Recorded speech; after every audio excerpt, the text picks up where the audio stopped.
Hi guys, good morning to all of you. I hope you all are good at your place. So today we will discuss about the your economics honor semester 5, the first most subject that is game theory and strategic interaction. You all know in Delhi University economics honor course, first time this subject introduced to you guys, and yeah, this subject is not a very easy. आपको यहाँ पे पढ़ना तो पड़ेगा, मतलब ऐसा नहीं है कि अ, आप इजीली चीजों को करते जाओगे और एग्जाम में सब कुछ अच्छा अच्छा हो जाएगा, नहीं ऐसा नहीं है. You have to study a lot for this subject. If you want to score a good marks then study must be necessary situation, right. तो आपको पढ़ना तो पड़ेगा, ये नेसेसरी कंडीशन है आप लोगों के लिए. तो अभी इस सेशन में मैं थोड़ा सा आपको सिलेबस ओरिएंट कर देता हूँ, यहाँ पे बता देता हूँ सब्जेक्ट के सिलेबस के बारे में, उसकी वेटेज के बारे में, और किस प्रकार ये सिलेबस आपका डिवाइडेड है मल्टीपल पार्ट्स में, कितनी यूनिट्स हैं, यूनिट वाइज क्या क्या वेटेज है और सच थिंग, जितनी भी चीजें हम यहाँ पे अभी डिस्कस कर लेते हैं. ठीक है, ये मेरा ओरिएंटेशन सेशन रहेगा. इसमें हम लोग बात करेंगे कि किस प्रकार हम आपसे कंटेंट शेयर करेंगे, कंटेंट आपको बेटा किस प्रकार यहाँ पर मिलेगा. तो गेम थ्योरी, इकोनॉमिक्स है ना, सेमेस्टर 5 का अगर मैं बात करता हूँ तो टोटल आपके जो टर्म एंड एग्जाम है, टर्म एंड एग्जाम, हम सिर्फ टर्म एंड एग्जाम की बात कर रहे हैं, वो बेटा 90 मार्क्स का है. और 90 मार्क्स में मोर और लेस यहाँ पर जो वेटेज है, राइट, जो वेटेज है वो 18 मार्क्स, मतलब आप मान के चलो 18 मार्क्स का एक क्वेश्चन होगा. और आपको यहाँ पे मोर और लेस अभी तक पता तो कुछ नहीं है, बट यहाँ पे हर यूनिट में से 18 नंबर का पूछा जाएगा फ्रॉम ईच यूनिट. ठीक है, फ्रॉम ईच यूनिट. एंड जैसा और दूसरे पेपर्स का पैटर्न है, आपके 7 to 8 क्वेश्चन यहाँ पे पूछे जाएंगे, और हर क्वेश्चन की जो वेटेज होगी वो 18 नंबर की होगी.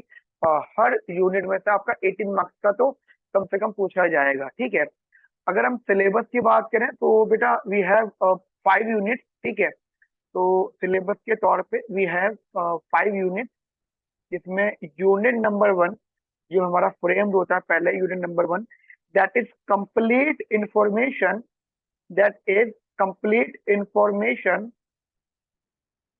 Complete information, simultaneous move game, simultaneous move game, simultaneous move game, and dominance and Nash equilibrium, Nash equilibrium, and market strategy, yeah, mixed strategy,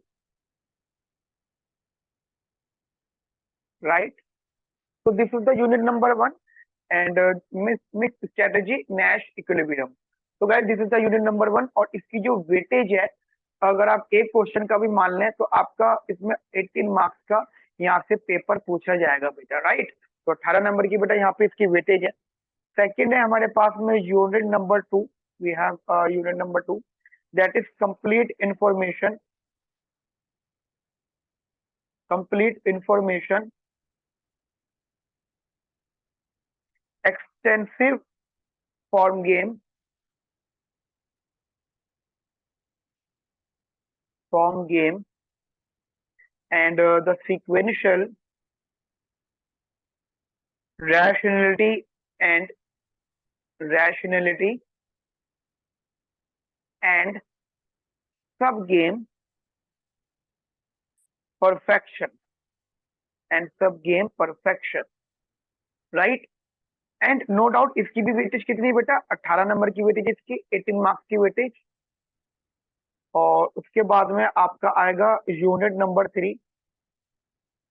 ठीक है, यूनिट नंबर 3, और उसका जो टॉपिक है बेटा, that is topic from industrialisation और industrial organisation, industrial organisation, organisation, industrial organisation. इसकी भी वेटेज बेटा आपकी 18 मार्क्स की है. ये जो सिलेबस है ना आप इसको लिखते रहना, ठीक है। इंपॉर्टेंट है क्योंकि जब हम टॉपिक रिवाइज करेंगे पढ़ेंगे बेसिकली, तो हम यहाँ पे इसको मार्क करते रहेंगे। और ये जो नोट्स हैं एज इट इज आपको बेटा मिल जाएंगे, ये जो नोट्स हैं मैं एज इट इज आपके साथ ये नोट्स शेयर कर दूंगा, ठीक है। तो आपके पास में कुछ टेंशन भी नहीं होगी सिलेबस को नोट करने की। यूनिट नंबर 4 है दैट इज इनकम्प्लीट इंफॉर्मेशन, ठीक है। That is incomplete information, incomplete information that is Bayes Nash equilibrium, Bayes Nash equilibrium, Bayes Nash equilibrium, and auction,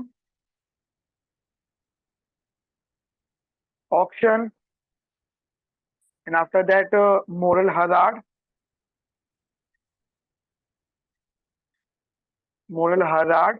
and contract. No doubt guys इसकी भी weightage आपकी 18 marks की ही है paper point of view से, ठीक है। एंड उसके बाद आते हैं हमारी लास्ट यूनिट, यूनिट नंबर 5, ठीक है। तो unit number 5 is communicating information, information communicating information, perfect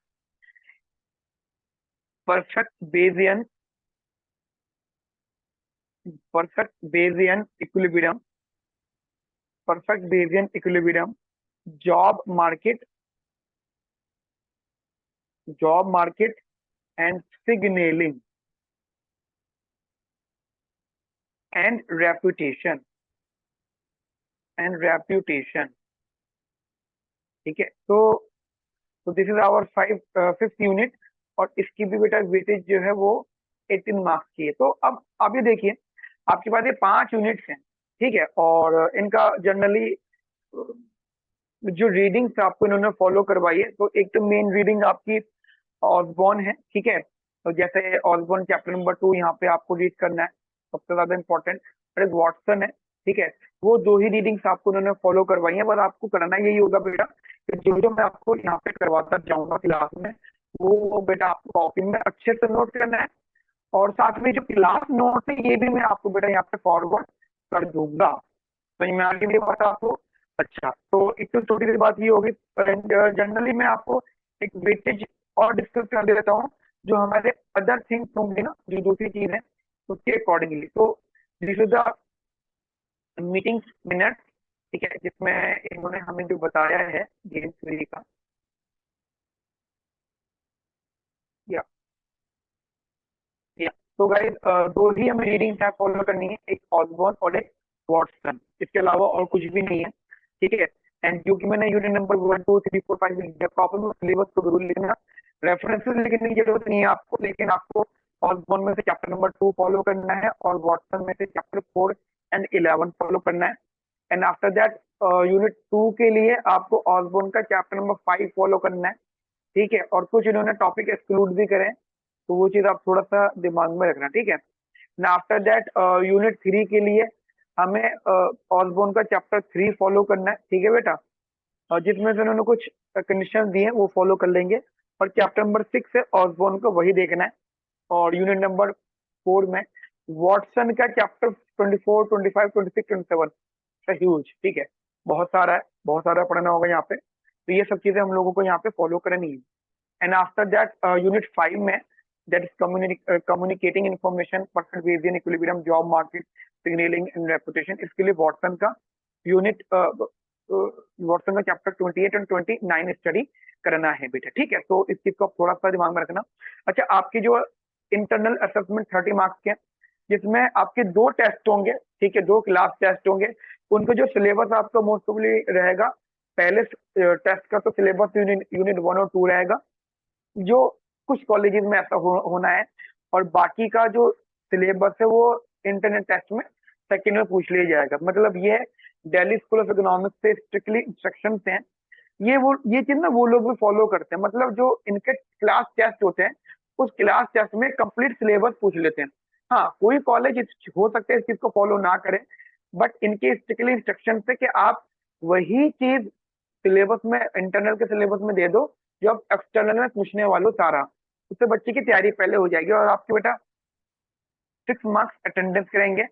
ये इंटरनल असेसमेंट का पार्ट है, ठीक है। तो 30 मार्क्स आपके यहाँ से देंगे। उसके बाद में कॉन्टिन्यूस असेसमेंट है, जिसमें इसके 5 मार्क्स आपके अटेंडेंस के लिए होंगे और 35 मार्क्स होंगे based on quiz, assignment, class test या कोई भी असेसमेंट जो भी यूनिवर्सिटी की गाइडलाइंस होंगी या उनका जैसा मन है वो वैसे करेंगे। और आपके 35 मार्क्स यानी टोटल ये 40 मार्क्स का जो है कॉन्टिन्यूस असेसमेंट है। तो 40 + 30 इज 70। तो ये आपका इंटरनल्स ही मान लो, असेसमेंट मान लो, ठीक है, इसमें सब कुछ आ जाएगा। दूसरा 90 मार्क्स आपका बेटा हो गया टर्म एंड एग्जाम, ठीक है, that is term end exam. तो टोटल आपके बनते हैं 150 मार्क्स। तो guys out of 150 marks you have to try to score minimum 140-145 marks, ठीक है। तो आप अगर ऐसा कर सकते हो तो बहुत अच्छी बात होगी, राइट। तो हम इसको इतना रखते हैं। तो आज हमने सिलेबस बेसिकली डिस्कशन किया है। इसके बाद तो जो सेशन है आपका लेक्चर नंबर 1 होगा, this is the lecture 0, right. आप इसको हेडिंग में भी लिख सकते हैं, दिस इज लेक्चर 0, ठीक है। हेडिंग में आप लिख लीजिएगा बेटा, दिस इज लेक्चर 0, लेक्चर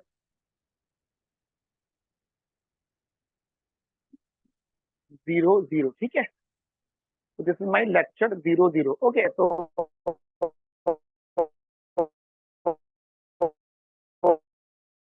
हम लोग फिर आगे डिस्कस करेंगे बेटा इसका लेक्चर नंबर 1, ठीक है। Okay, have a nice day, thank you, bye bye, take